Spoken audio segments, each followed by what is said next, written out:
Good afternoon. Buenas tardes. I am thrilled to spend this time talking about housing with all of you this afternoon. Next slide, please. In today's workshop, we will be covering the 4 objectives. You can read them yourselves on the screen there. I just want to point out that the key objectives 1 and 3 will be covered repetitively throughout today's presentation. They're very important in our discussion, and repetition will help us remember them. Key objectives 2 and 4, we will cover more towards the end in actual hands-on activities to put into practice as we bring it all together. Next slide, please.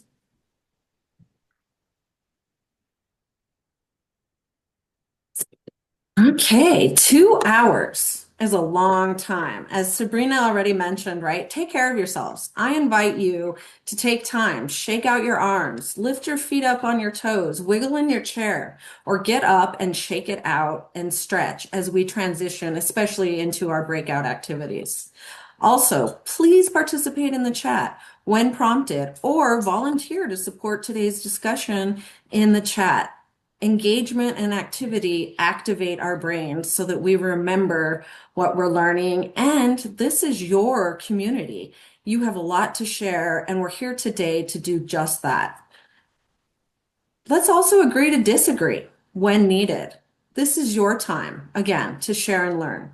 I am passionate about housing. You'll have no doubt about that, especially by the end of today's discussion. I had a tenure in an intimate partner violence shelter, another tenure in a landlord-tenant hotline, over a decade with Healthcare for the Homeless, and as president of the Albuquerque Affordable Housing Coalition. You have many other experiences. Use them and discuss them. Today, aside from our objectives we've already covered, we will talk about people and how framing issues of housing and recovery matter. The way we use our language is important. We'll talk about the housing continuum and the ecosystem, how they contribute or restrict recovery. We will talk about how homelessness is harmful and can kill. Homelessness reduces lifespan, hurts families and communities. We'll talk about housing stability as a protective factor for recovery and overall well-being. We'll put your experiences and expertise into practice. We're going to co-create resource strategies and end with simple phrases we can use to advocate for our clients' recovery centered in housing. Now, you've heard from me on how I foresee the day in chat, or come off mute and please share with us what matters to you about today's discussion.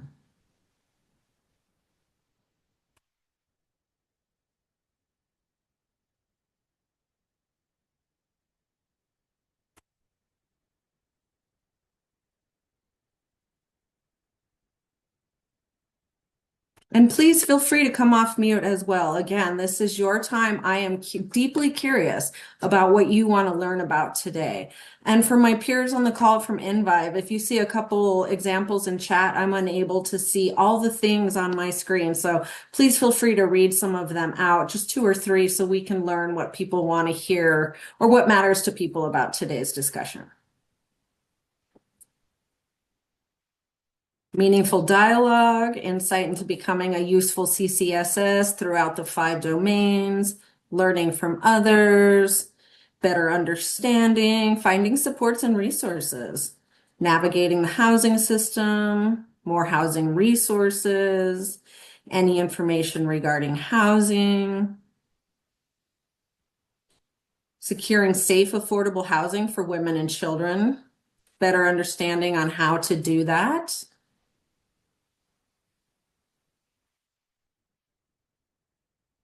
Thank you. Your responses are so interesting and important. I'm confident we will touch on many of those factors that matter to you about today's discussion.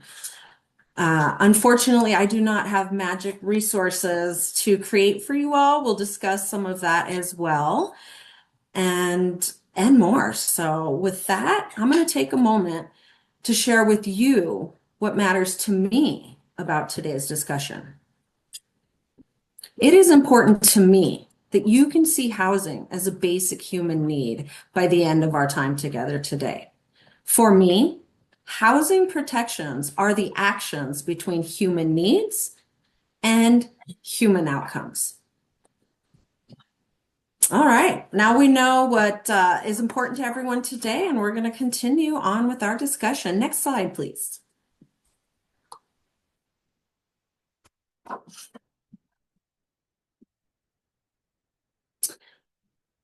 Okay, please take a moment to show your virtual hand or your camera hand if you've worked with people in crisis, in housing crisis.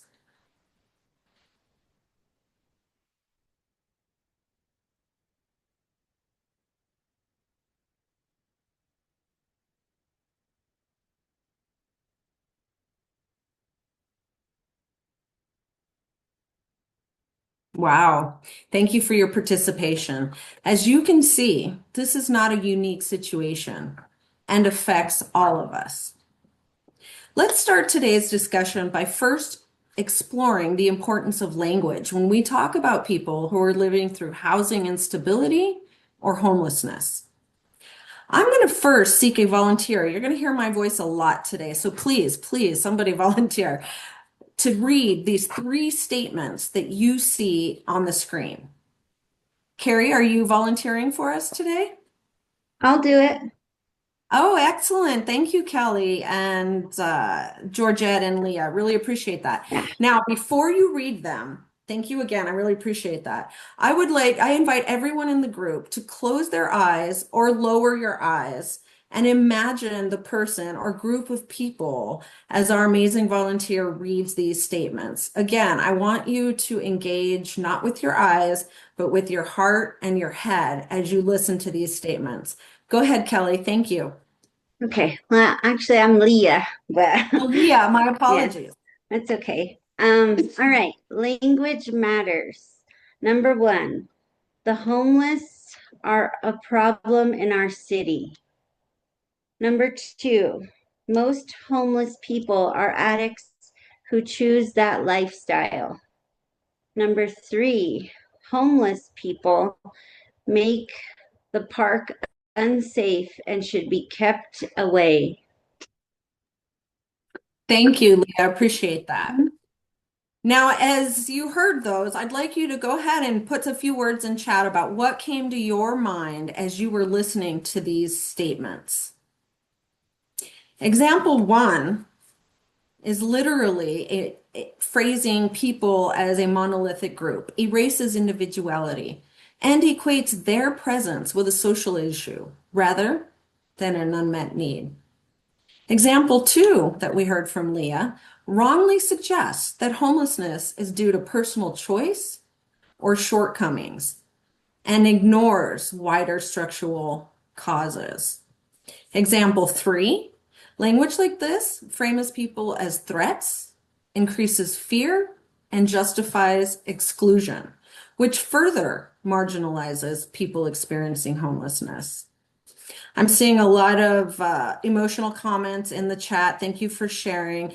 It is indeed true that these type of comments bring emotions, intense emotions, especially for those of us in the helping industry. So by the end of today's conversation, again, I will give you a few talking points we can all share with people when we hear these kind of statements. Next slide, please.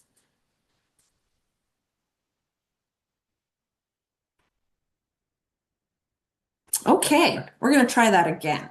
Can I get another volunteer, please? Unless Leah wants to keep reading, I'm happy. She's got a lovely voice. You want to keep reading, Leah? I can do it. Oh, okay. All right. Thanks, Leah. We'll let Miranda take this one. So again, before Miranda reads these statements, I invite you to engage with your heart and your mind instead of your eyes and listen to what she is saying what they are saying as they read these statements. Thanks, Miranda. Go ahead. Person-centered language, overcoming stigma, rewriting the narrative. A person experiencing homelessness is an individual navigating a complex set of challenges from unstable housing to barriers in accessing healthcare and social supports.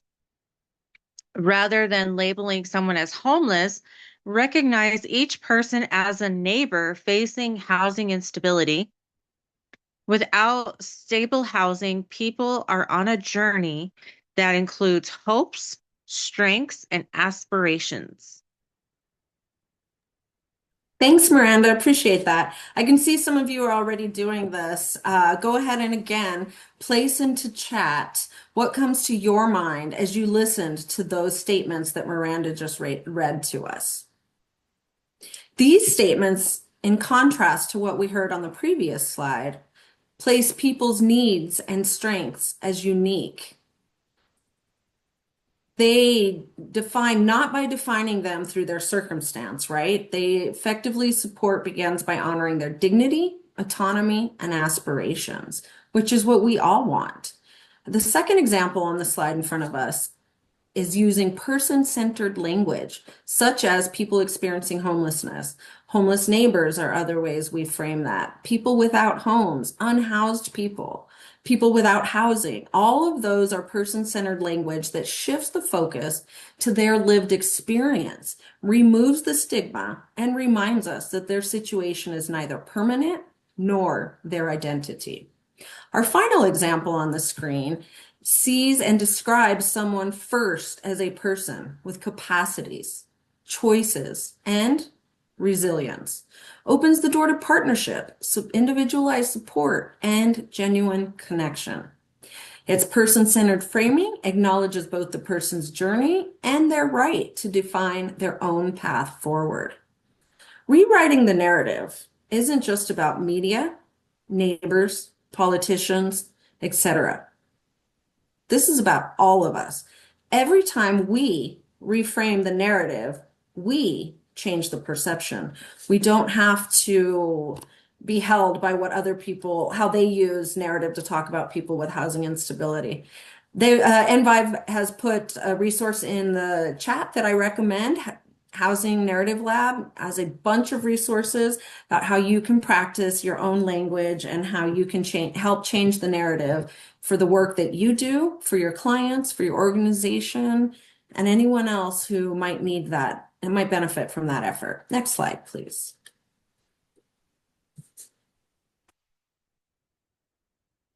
And thank you all for participating and for our 2 volunteers who read those out for us. That was amazing.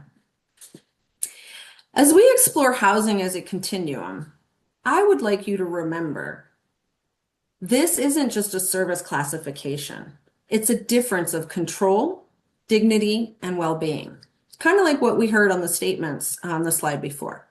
On the left side of the continuum, we see people are simply surviving. They have low control and low well-being. They have low autonomy and low opportunities.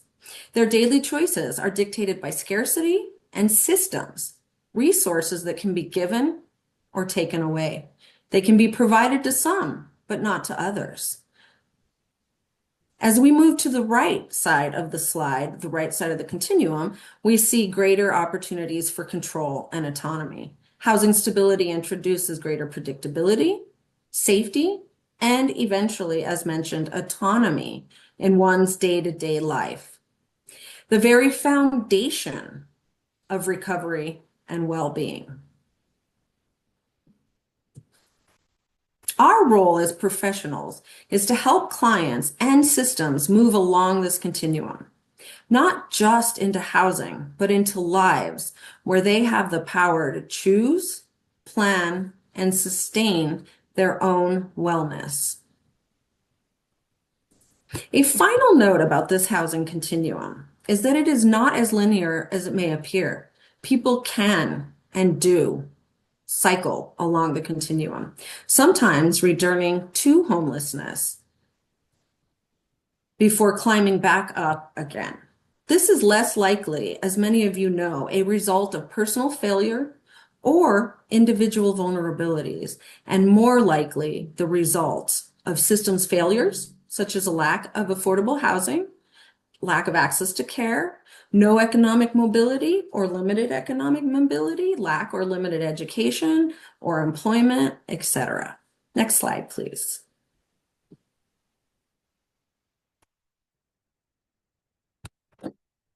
When we talk about housing as an ecosystem, we're talking about far more than just a roof over their head, over someone's head, right? Each setting, whether it's a street corner, a motel, or a supportive housing unit, creates a micro environment that shapes behavior, safety, daily routines, and ultimately recovery. In New Mexico, I'll share a statistic with you about why this is so important to our conversation today. In New Mexico, we've seen one of the steepest increases in homelessness nationwide, a 57% rise in individuals experiencing homelessness, and the second highest increase overall between 2022 and 2023. Those aren't just numbers. That's hundreds of people losing access to a stable base for recovery. You can find the links for those statistics in the references page at the end of our presentation today. Let's think about what these pathways look like in real life, how the experience is in the way that you work with your clients on a day-to-day basis. Someone staying on the street all the way to the left of the continuum, and this continuum will go on to the next slide as well. It's not it doesn't end here. So the beginning of the continuum, the lowest end of the continuum, remember, lowest autonomy, overall lower well-being. Someone staying under a bridge or behind a closed business, managing survival each and every night. I can share with you an experience I learned that was shocking to me, and I saw this evolve over decades, anyway, I won't give my age away, but many, many years at Healthcare for the Homeless. People used to sleep in the mountains along the Bosque, and they still do, obviously, but they used to sleep hidden in places where people couldn't find them and identify them and move them on. More and more, what I saw as the years progressed, people began to sleep on street corners, under bright street lights. Why, you may ask? They did it for safety, because as homelessness has exploded, violent crime and victimization against homeless people experiencing homelessness has exploded. They were being abused and beaten, and we've had stories in the newspaper over the years of people being intentionally run over, and many more atrocities that we don't have to go into details. All that just to say, as we work with people who come into our shops in the mornings after having slept or lied down under a bright streetlight all night, we must have compassion, and the way that we deal with them has to look differently than the way we might deal with someone on the other end of the spectrum who's been comfortably sleeping in their own bed, like many of us on this call today. We then have emergency shelter. A shelter bed, a motel voucher, a few nights with a friend, all unstable or short-term housing situations, which also come with their own precarities, such as losing or having your personal belongings stolen, not sleeping well from other people's noise, maybe being asked to leave in the middle of the night for any number of infractions. Then we see institutional discharge, a client who might be leaving jail or a detox bed and ending up discharged right back onto or even a hospital bed, discharged right back out onto the street again. Each environment demands a different kind of CCSS support and a different starting point for rebuilding daily living skills. Next slide, please. Continuing on with the key pathways, we start to explore the ways stable housing supports daily living skills and overall well-being as people move more towards a stable housing continuum or pathway and achieving higher levels of recovery. However, to put the challenge of making this possible into context, in New Mexico, over the past 7 years, rent has risen 60%. Double the national rate. And in Santa Fe, 75%. This rapid increase underscores why stable housing pathways are more critical than ever. And yet, the reality of moving people along this continuum with recovery and overall well-being as the aim is daunting. And as a result of the lack of housing, and especially housing that is affordable at the rate of real incomes in our communities. Yes, thank you for putting that in chat, Miranda. Indeed, we are seeing elderly people can't afford their apartments on the limited income, that some of them have been living there for 10 years, a decade or more on a limited income, and are being asked to pay increases of rent of $100, $400, $500. An impossible situation for somebody on a Social Security check, right? As we look at the continuum on the screen in front of us, we continue to move along. This really should be a kind of left to right, but I got a little fancy with the slides, so bear with me. So thinking about us moving to the right a little more down the continuum, we've got transitional housing, a little safer, a little more stability, a little more support as someone reaches for recovery and overall well-being. But like residential recovery homes or rapid housing that provide a temporary place to stabilize, they still are temporary in nature. And in particular, with the push we have currently for housing options, people are eager to move people on and down, ideally, the continuum more quickly than before. However, given the statistics we've seen on the last two slides, they're also being moved to the left of the continuum from temporary housing situations. We then have permanent supportive housing. Many of you are probably supporting clients in permanent supportive housing, or PSH, as many call that. It pairs long-term housing with social supportive services for people with chronic health needs or persistent homelessness. Indeed, over my professional lifetime, I've seen people living in PSH or permanent supportive housing for a decade, sometimes more. However, that's very, very rare. And again, with the push for need for affordable housing options, that's becoming less and less of a reality. So even though the word permanent is in that framing, it is not permanent housing, and indeed can be taken, can be removed at the necessity or will of somebody else or a system. Then we have affordable housing, which are programs like Section 8 or LIHTC with properties, which LIHTC means affordable housing that is at 30% of somebody's income. So you still have to be eligible. You still have to prove that you are somehow worthy, for lack of a better word, of that unit. And oftentimes that struggles to keep you at a limit of benefits that's lower than what you might actually need to afford to live. And in particular, in today's economy, with housing, food, utilities, and other costs of living going up so drastically. So it's an important part of the ecosystem, but the power dynamic continues to exist where somebody can be removed from that situation. Again, with the drastic need of housing, it's happening more and more than what we used to see in the past. Finally, we have you don't always see this in housing continuums or ecosystems, but for me, as someone who's done this work for a long time, I've noticed it's a very important part of our housing continuum and where our advocacy can really, really come into play here. Naturally occurring affordable housing. What do I mean by that? Naturally occurring affordable housing are things like single-family homes where a member of our community owns that home and rents it out at a level that people can afford with the money that they earn in our community, in our economy.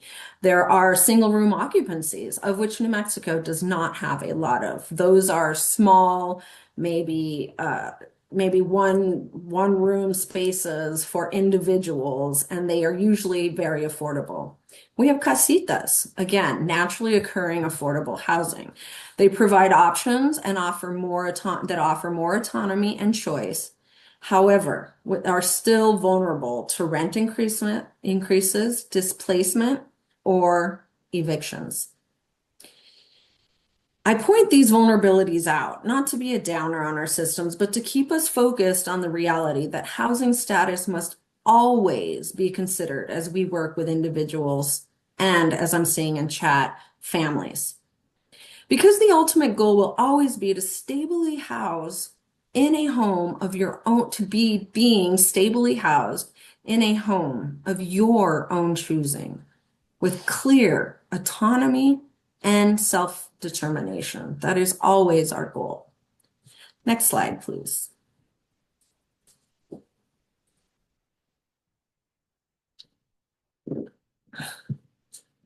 We have now established that homelessness is growing rapidly in New Mexico and that housing access and affordability is dwindling at an alarming pace.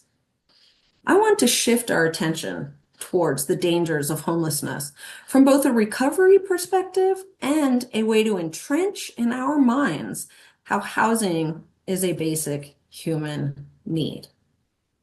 Between 2014 and 2018, Albuquerque Healthcare for the Homeless's Mortality Data Work Group, which I had the fortune to spearhead during my tenure there, conducted a first ever review of mortality data in New Mexico to better understand who was dying too soon, unnecessarily, and from what while experiencing homelessness. The purpose of that project was simple, but deeply important: to improve the quality of our systems and our services.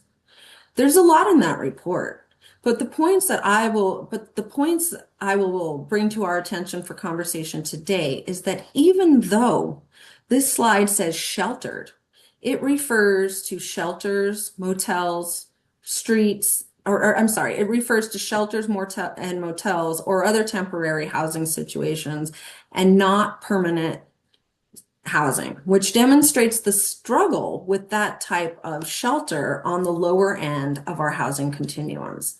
Most people actually die while homeless in shelter, as you can see from this slide. Again, thinking of our continuum at the complete other end of the shelter ecosystem or housing ecosystem. The one case where that does not play out is for our Native American community, who are largely unsheltered at the time of death and face a much greater risk of early and arguably avoidable mortality. That's not just a statistic. It's a human reality that calls us to pause and reflect.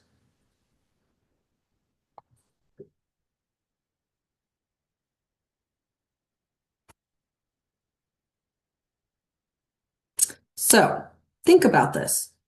The next time someone comes to you for help, someone who identifies as Native and is living unsheltered, what might you do differently?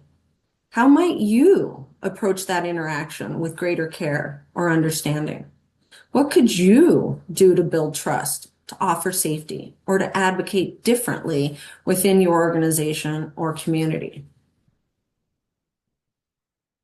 We will not be discussing this now, but I ask you to please hang on to these thoughts and responses as we complete our breakout activity later on in today's training. That's the kind of awareness and action this project was designed to spark. Using data, not just to inform us, but to transform how we show up in service. Next slide, please.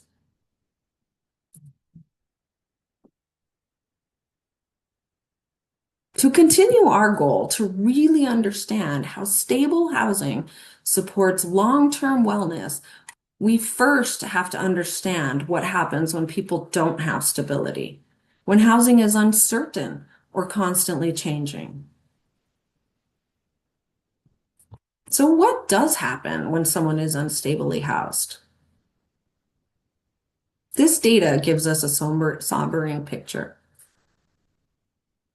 Deaths among people experiencing homelessness varied significantly by race, ethnicity, gender, and age. However, we can see in the slide that anyone who dies while homeless dies very young. You can also see on this slide that Native American women were more likely to die at the youngest age than any other demographic. In fact, across all groups, women experiencing homelessness died earlier than men. Even though women make up a smaller portion of the homeless population, about 30% compared to 70% male. That's a striking observation. These are not just individuals, as we've said before. They are members of families, members of communities. They are moms, tíos or uncles, hijos or children. They are employees and more, and their loss leaves large gaps in our hearts and homes.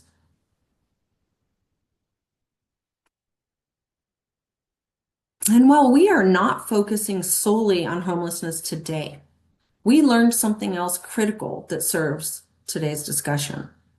Any transition in housing, from a shelter to the street, from a hotel back to the street, from transitional housing to an institution to the street, all created great vulnerabilities in people's lives and great hindrances on any recovery.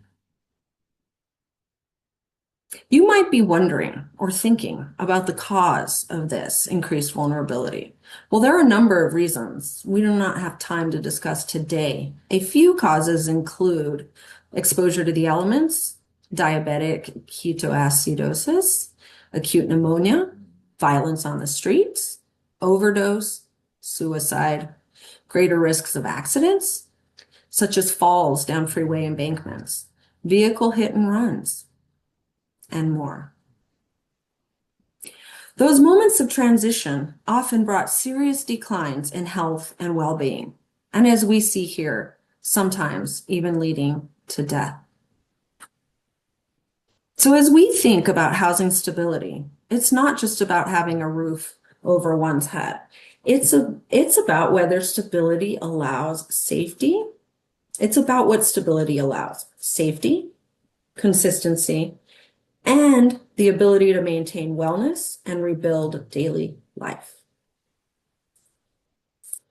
To understand why housing stability is so essential to wellness, let's look even deeper at what happens to people's health when the stability is lost, the physical, emotional, and social effects of housing instability.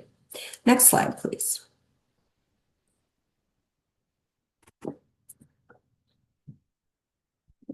When someone doesn't have stable housing, it's not just the loss of shelter.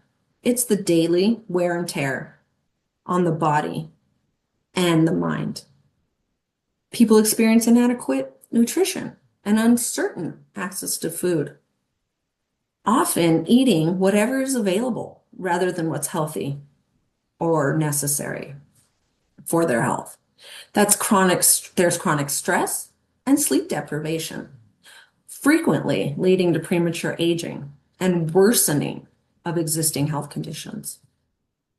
As we saw in the previous slide, and as I experienced over many years serving people experiencing homelessness, a person who is 50 and never experienced homelessness looks a lot different than a person who is 50 and has experienced homelessness at some time in their lives.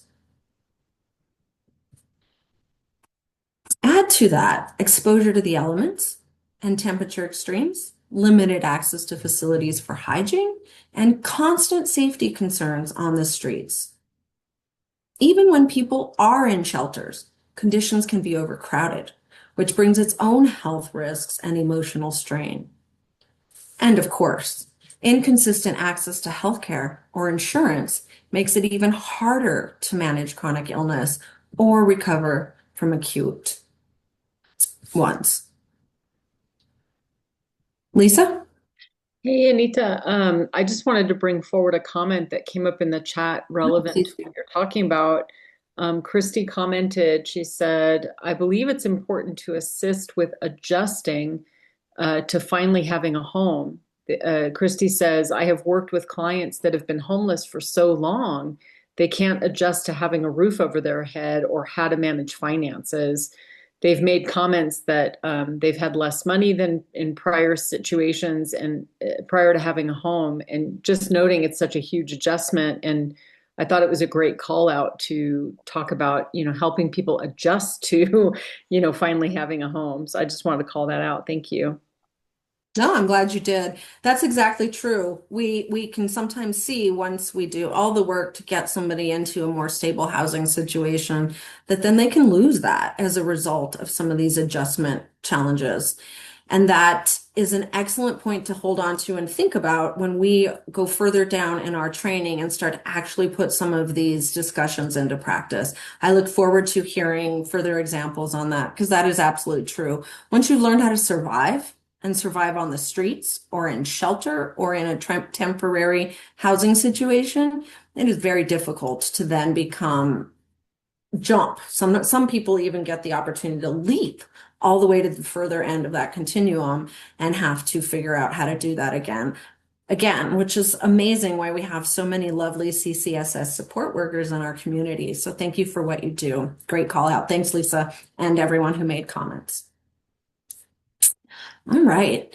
We also saw the broader impact of effects of homelessness on health and congregate living during the COVID-19 pandemic. How quickly illnesses can spread when people don't have space, privacy, or even control over their environment, where they wash their hands, how they wash their hands, if they have soap, if they have running water, right?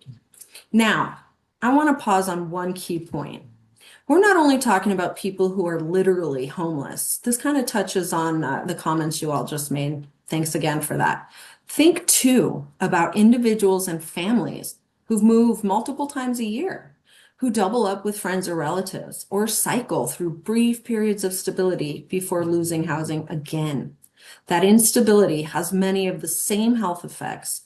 It's not just the absence of housing that harms people. It's the instability itself. Next slide, please.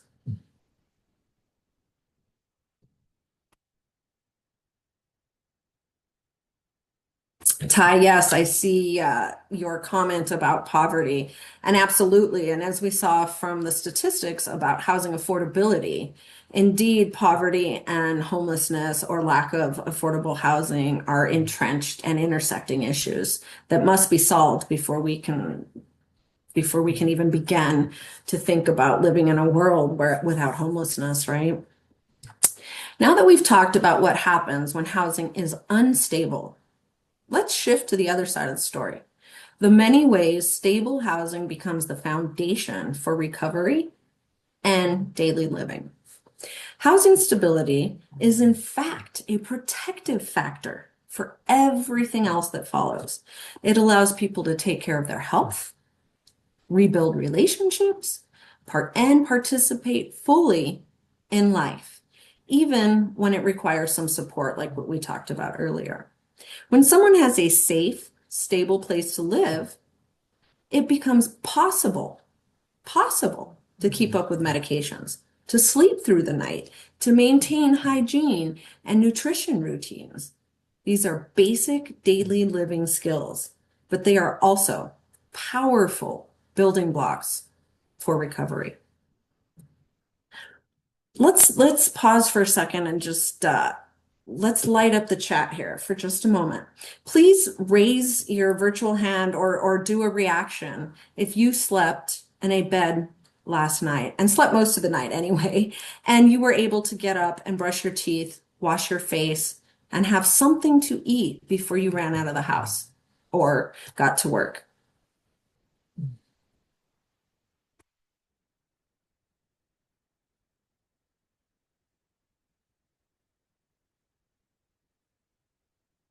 I'm so glad to see that.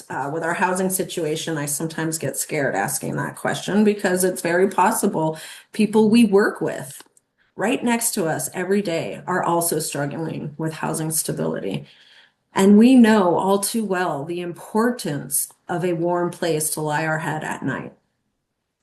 With housing, People are more able to engage in treatment, develop social roles, return to education or employment, reconnect with family, and begin to imagine a future that includes economic mobility, retirement, and even quality of life and or dignity at the end of life. As we saw earlier, the lifespan of people experiencing homelessness or even have ever experienced homeless in their life is less. More and more, what we are seeing, I didn't share that statistic, but people in our shelters, people in our homeless service industries are 55 and over, more and more, 65 and over. They are growing in age. And it isn't because they are living longer while homeless, although that is indeed happening as our housing challenges entrench, our housing crisis entrenches. That means that we have to be prepared as a system to support people, unfortunately, in unstable or unhoused situations as they face tough end-of-life situations. Think about that when we start talking about advocacy, or when you think about how you advocate for your patients or clients, sorry, on the day-to-day. So let's take a few minutes to think about this together. What are some other daily living skills that stable housing might improve? Please share them in the chat. I want to see a couple come in. What are some other daily living skills that stable housing might improve? Parent and child relationships, yes. Cooking, Develop self-care, hygiene, relationships. Yes, thank you. These are all very important life skills. Or what examples have you seen where housing truly served as a turning point in someone's recovery?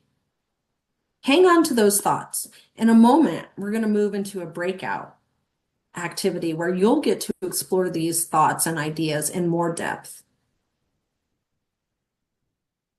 Now we're going to move into our breakout activity using the three-stage recovery tracker. You should have received that in email. I believe it was also dropped in the link earlier on.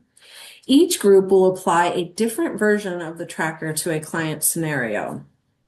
I'm sorry, I'll read the instructions here in a second. Give me a moment.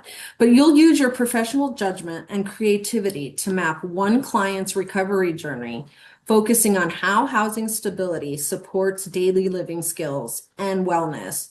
And given what Lisa and our chat paused us on, feel free to also think about some of those challenges when you have someone who has finally been stably housed after having experienced a stint or a long stint of homelessness.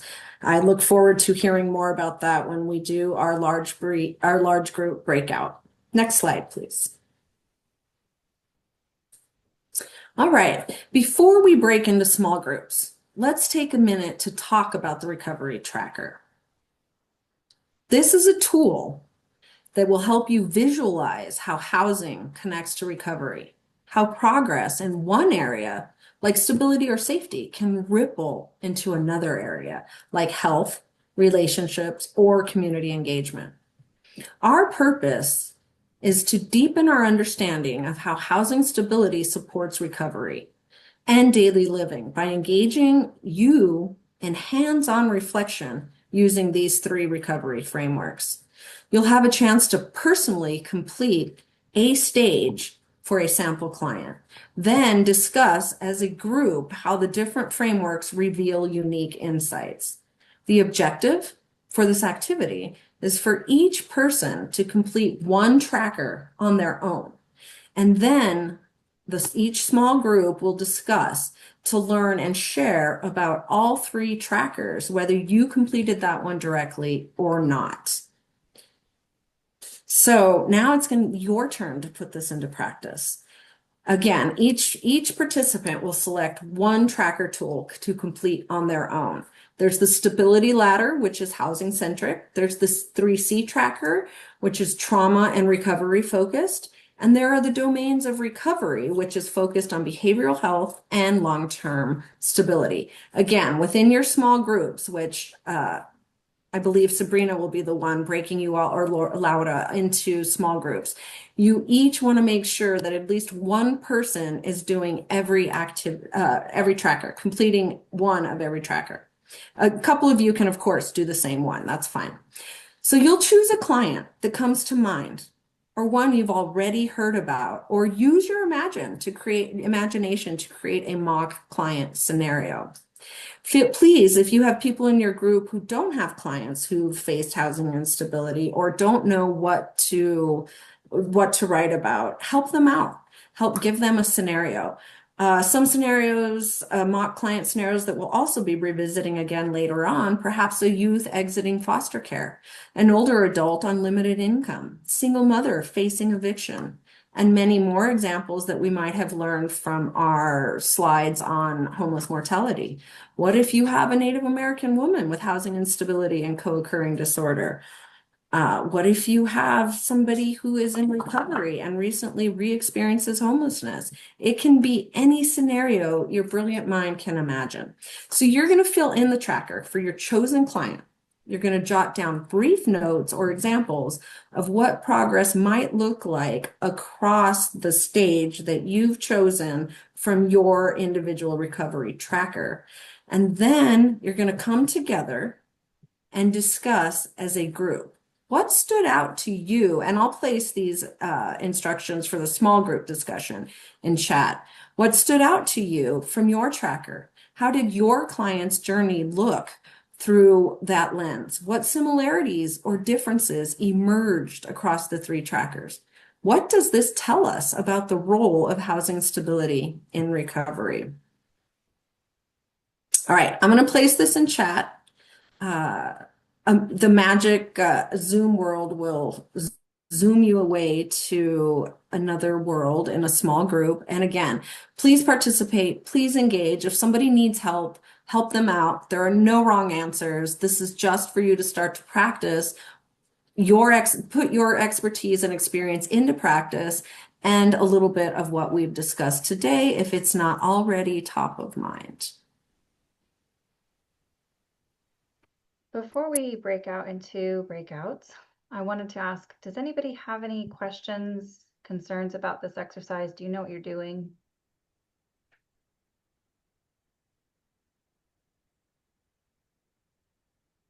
Yes, Genevieve. Okay, so like I know you guys probably have already been in like where you're helping people, but I'm barely coming into this. So like just out of my own experiences with like family and things, is that something that I can still utilize? Absolutely. Because I haven't worked with. Okay, I just wanted to make sure because I was like, oh my God, you guys, like No, I haven't had that. So, okay. We are really just practicing what we're talking about here today. Okay. So these scenarios we've talked about, personal experience, something you've read in a textbook. And again, ask your peers in the small groups you get placed in for help if you want a scenario. And then I did give a couple examples, but absolutely, Genevieve, whatever's Awesome. available to you. Thank you so much. Thanks for the good question. Any other questions? Well, wonderful. We can go ahead and pull up the slides. And while we're doing that, I'll just wrap up this part. Each tracker, as we've heard from a couple comments, gives us different entry point into understanding recovery, but all point to the same truth, correct? Stable housing is the foundation that allows recovery to take root and grow.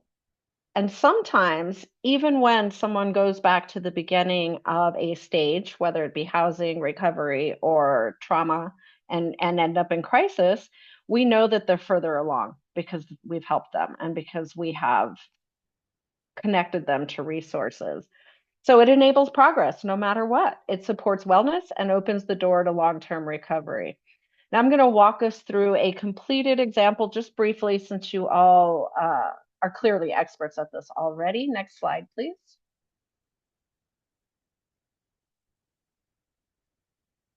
The completed tracker slide, please. I don't know. I guess we had that. There we go. Thank you. Anita, there's a question in the chat from Ray. Where does 3C's model come from? I knew somebody would ask me that. In the reference is a it's a trauma model. That one particular comes from trauma. I definitely took a little bit of executive directive and hybrid and created some of these from my own experience and knowledge, but the very initial form came from a trauma tracker that is, I believe it's the second to last reference in the reference slide, so you'll find that there. Thank you for asking. Good question. And I do hope you'll all use them, even though, and modify them. As you can see, there's nothing magic about them. They are just tools and ways for us to track the work that we do and to think about how this rolls out over time. So the tool, helps us visualize how housing connects to recovery, how progress in one area ripples into others. Sorry, I'm gotta forward myself here. And how it touches everything else: family, health, education, employment. This could be a tool for you to use to develop a case study for your supervisor, show your client how they have grown and achieved their goals, even if they've cycled down and forward on that continuum, back and forth, right? It can be used to provide to a funder, to a policymaker as an advocacy tool. The reason I showed you the first slide with just it with three little fill, you could do this on a napkin, on a Post-it note, just to help yourself think about what's going on with this client before you meet with them. I know that sometimes our meetings with clients can range anywhere from brief interactions in a resource center all the way to, if we're lucky, a 50-minute or 60-minute time with our clients. So this can be used in a variety of ways. And over time, as you use it, you'll just start to think that way naturally, as many of you obviously already do. But again, from the lens of housing, how do you find out what stage they're at? How do you plug in quickly what they might need in any given situation? So I hope that tool is useful. I encourage you to save it into your computer and use it as or when needed. Now, we're going to take another hands-on approach, relying on your own problem-solving skills and expertise by connecting clients to housing and resources, using part of a new closed-loop referral system that our own New Mexico Healthcare Authority is launching across the state. So how do we navigate clients to the right housing? There are several key systems you'll rely on, many of which may not offer much choice or flexibility due to New Mexico's widespread housing shortages that we've already talked about. These key systems include ones many of you are probably very familiar with, perhaps even very frustrated with: the Homeless Management Information System, the Coordinated Entry System, New Mexico Mortgage Finance Authority, or now known as Housing New Mexico, local housing authorities, and others you may rely on. Feel free to drop in chat while I continue talking about what might be missing on this chart from your experience and in your context. These systems are often federally mandated and rely on limited housing resources, though sometimes counties or the state fund housing for specific population that expand our access to housing often for specific populations. So for example, the Linkages program, many of you might be working with, is a statewide program that offers slightly more flexibility than some of our other federally mandated housing programs. However, they still rely on HMIS and sometimes CES for ease of reporting, standardization, and even training. But those are ones you should be familiar with. And as when we talked about on the housing ecosystem earlier on, some of those naturally occurring affordable housing options, which, as I saw many point out in chat, are not always readily available, or certainly not widely available. We know there are a few projects, at least in Albuquerque. I'm not as familiar with the rest of the state, but I'm forgetting the name of the organization, but they're taking abandoned buildings in the International District. They just rebranded, which is why my brain had a little tweak there. They just rebranded, and they are constructing new housing projects in old abandoned buildings. Really, really great projects like that are happening. We know that really across the state, but particularly in Albuquerque and Santa Fe, there's been some great progress on creating zoning codes that will allow more casitas and other affordable housing options like that. So we'll want to keep pushing for those. The reason I bring that up in context of this slide is because they will not require HMIS, CES, federal mandates, any of those kind of constraints. Well, those can have benefits such as ensuring housing quality standards, which I highly advocate for. Those are good things. They help us track how many units are open and available and help us navigate bigger systems around housing. However, as we've already discussed, and many of you gave in your examples, they can be time limited, they can be taken away, they can be too short-lived. So with that, I'll just say those are the kind of housing navigation options available to us. I just want to take a moment to point out the puzzle pieces on the slide here. That's not an accidental image. I chose that on purpose. Housing solutions and recovery, as so many of us on this call know, should be co-created with clients. They are your partners, and together you make it a client-centered journey that is most likely to succeed when the solutions, the resources, and the housing navigation are co-created together. Next slide, please. All right, in just a minute, we're going to turn this right back over to you. You all are the experts, whether it's engaging landlords, matching resources, or sustaining housing with wraparound support. This is your area of expertise. We are going to have a resource hunt. Again, something many of you do every day, so please bear with me. Individually, we're not going to go into breakout rooms. You will work to locate real-time local housing and housing support resources for a mock client scenario.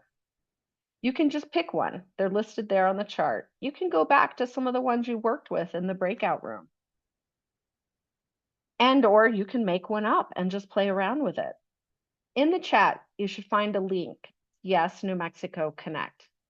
This is the closed loop referral system I was referring to before. It's launched. It's in soft launch right now, but you will and should be hearing more and more about this as time goes on. We're not going to dive into the tool. I'm not here to train on the tool.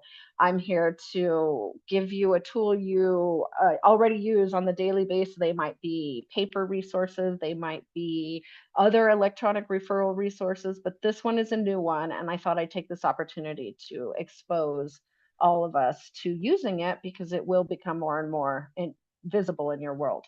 So there should be a link in the chat. You'll want to click that link, and that'll take you to Yes, New Mexico Connect, powered by Find Help, to explore resources in real time. To get you started, again, you'll only need to click, imagine your mock client, and put in the zip code from wherever you are in the state or wherever you might be working with a client in. I encourage you to play around with it. Pick your own zip code or choose another one. Have fun with this. From there, you'll be able to identify common social and healthcare supports and housing options. We're going to give you about 5 to 6 minutes to identify 3 to 5 resources to help your mock client find the help that they might need in that specific situation. Focus your recovery supports and housing search on housing supports, daily living skills, recovery progress, and of course, client-centered solutions. So go ahead and click on the link. Let us know if anybody's having trouble accessing that link, And we're going to spend 5 minutes playing around in Yes New Mexico Connect, identifying 3 to 5 resources for your mock client scenario.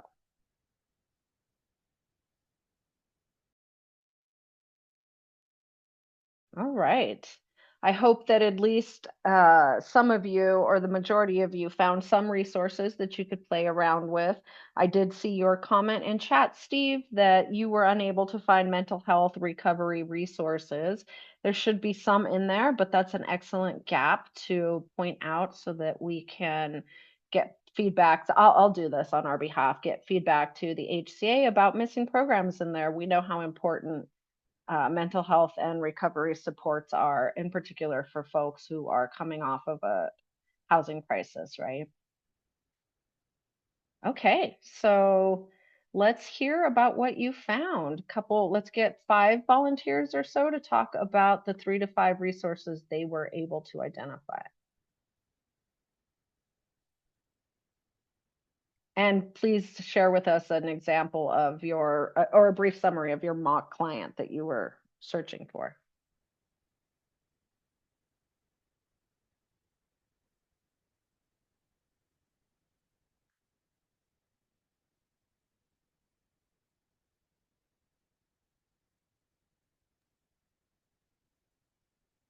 Amaya, go for it.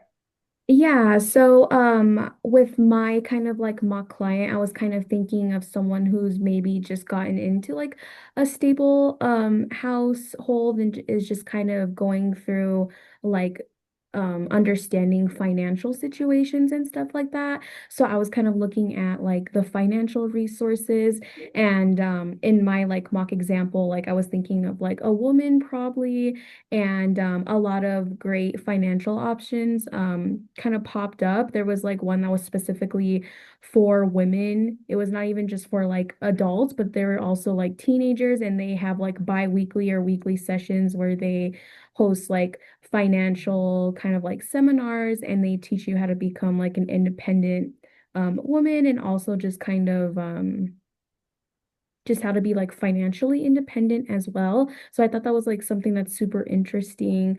And I thought that was just interesting in general for like the younger generation now, because I feel like financial stuff is not really like clearly spoken. So that can even be hard for the younger generation as well. So I thought that was interesting. Excellent observations. Thanks, Amaya. Avikta?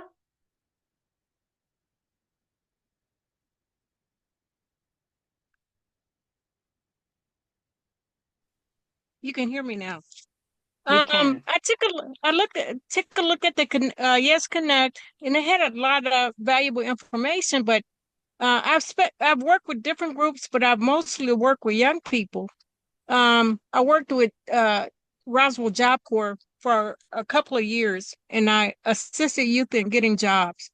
So the one that I focused on here with a youth exiting foster care. What a lot of youth exiting foster care don't know, and a lot of people who assist them don't know, is that they can go directly into Job Corps, and Job Corps has a resurgence. Right now, they're still accepting clients, but someone exiting foster care can go to Job Corps, get a trade, finish high school if they need to. They can be housed, and they could also have health insurance. So this was something I didn't see on Yes Connect. Oh, that's an important gap to point out. Thanks for sharing, Avikta.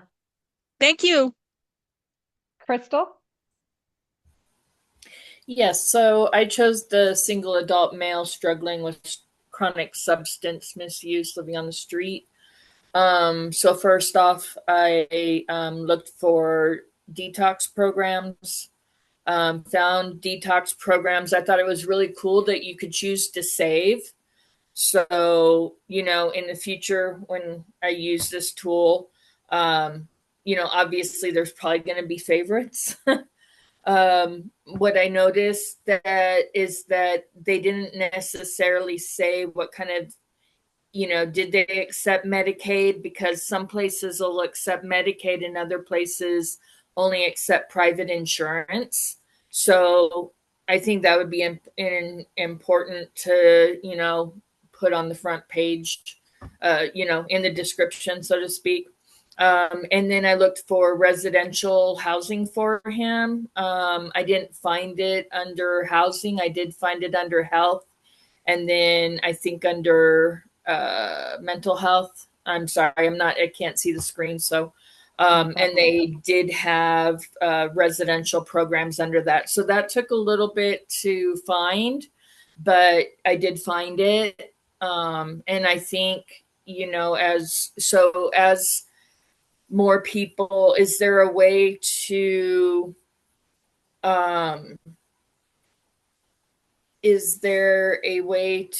include more programs in these lists? How would programs know across the board that, hey, this is out there, and we want our program to be involved with this to reach the needy in our communities? So that's all I got. Thanks, Crystal. That's perfect. I can say that what I know is they won't add a resource that is for the general population, in the sense of meaning that they won't take Medicaid or have some other sliding fee option. So that I do know about the resource. They definitely are building out the program cards. And as I understand, they'll be doing kind of office hours and other kinds of trainings. And I'll send that to Envive when there's announcements, and if that fits into their protocol, they can share it with the group. Awesome. Thank you. Yes, Andrew? Yeah, not something that's going to be listed, but for the adult male struggling with chronic substance misuse, the Fresh Start program has been refunded again. I'm not sure if everyone knows about that, but it is back up and running, as well as the Restart program. For those who do not know how that program works, the Fresh Start program offers $10,000 and/or 8 months of rent for a person with opioid misuse disorder who is trying to recover, so is taking part in some kind of recovery program.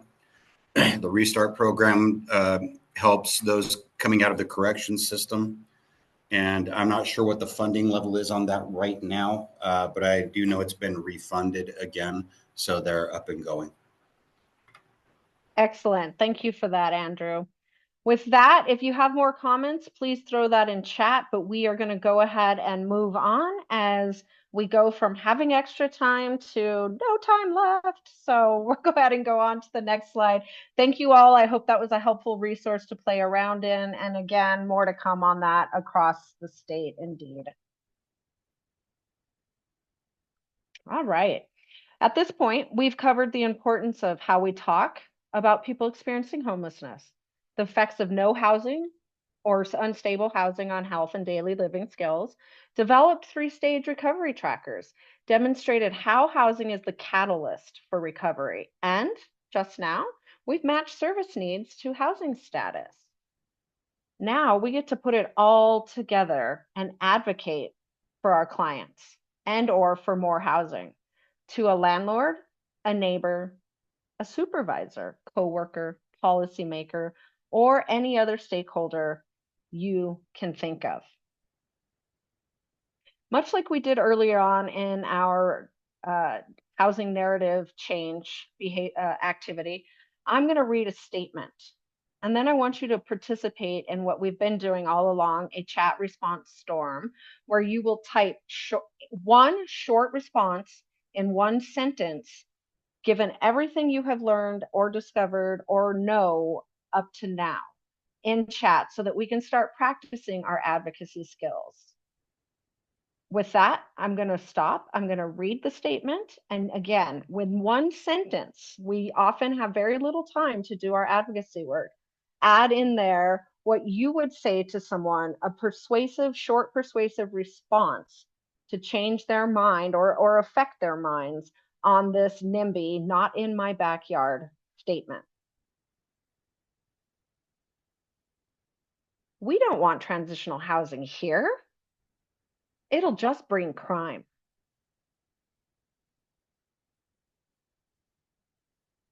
Okay, as fast as your little fingers can type, or if you're in a room with multiple people, just shout a sentence out and let someone type it in for you. And please place your one sentence persuasive statement that you would make to a neighbor, community member, supervisor, politician, any other decision maker about that NIMBY statement if we are trying to generate more housing in a community? All right, these are excellent. Don't judge a book by its cover. I love that. We need a solution to our housing issue. Values of housing in there and solutions. Love that. Community building is important. Another value is community building in that statement. Everyone is deserving of affordable housing and living in a safe community. Excellent. What are your ideas? We need to be solution focused. Ooh, that one's good. Inviting someone into the conversation, but yet keeping it solution focused. I will take that into consideration, but are you open to leaving the positive effects it will learning the positive effects it will leave on the community? Excellent. If they have an opportunity to hope, there is a chance the crime can go down that is already happening. Help out everyone. Yeah, wonderful. These are great statements. I encourage you to hang on to them. Everyone deserves a fresh start, right? That's just a solid American value that we all have a right to a quality of life. That's excellent. I like that one. Everyone deserves to feel safe. Let's collectively work on a solution. What solutions do you have? That's really, really great. I will say, anytime we find ourselves in an advocacy situation, people will shoot down solutions, but if they don't have another solution, they're just diverging from the conversation and trying to move forward, right? So pointing that out can often both stop an unproductive conversation and invite a more productive one. Excellent. I really appreciate that. These are great points and comments. And I do see your comments, Sabrina. We will leave you your 5 minutes. We've just got a few more to go through here. Almost done. So thank you. I think the tone and word choices that you use to shift perspective and persuade people were brilliant. You clearly don't need me. You could do this all on your own, and I encourage you to. Remember, advocacy is not just about when we sit in front of city council or or our state legislature. It is everywhere, all the time, anytime we're talking about housing. I am now going to skip through just 3 slides. It'll just take about 3 minutes or less of top advocacy phrases that work across party lines, community settings, etc. They're tested by that initial resource I shared with you, and we shared with you in the link earlier on, Housing Narrative Lab. Again, I encourage you to click that, save it to your computer, and some of these phrases you've seen in chat, please write them down and use them over and over and over, even with clients that you're working with. I'll tell you, next slide, please. When I was working at Healthcare for the Homeless on a homeless institution serving campus, even people experiencing homelessness had some negative thoughts about what it meant to be homeless. And so messages can always be useful. In addition to the ones already shared, again, here's some you might also write down and think about. There are also images you could use if you're responsible for social media within your organization or your own personal social media, right? Everybody needs a safe, quality, and affordable place to live. This can be used in any situation and should be, right? Sometimes even with a housing authority that might be pushing you to help them evict somebody, you can use these kind of phrases. Next slide, please. All children need a safe place to call home. This can be used when working with a family, grandparents raising grandchildren, with a landlord, another family member, anyone who might need to be persuaded. Next slide, please. All right, here we see home is the first step. This is an obvious one. We've been talking about this for the last nearly 2 hours now. While this image is family-centric, the message can be used for any scenario, working with a single adult, a couple, or youth recovering from addiction, mental illness, family separation, trauma, and more. Next slide, please. All right. These are the resources I told you about that I promised I would leave. I encourage you to check them out, decide for yourself how they support your practice, and share what you learned today with your peers. We know that we solidify what we learn by teaching what we know, and in this way, we grow our communities of practice in a housing-centric way. Thank you so much for your time this afternoon. Gracias. I hope you all have a fantastic day.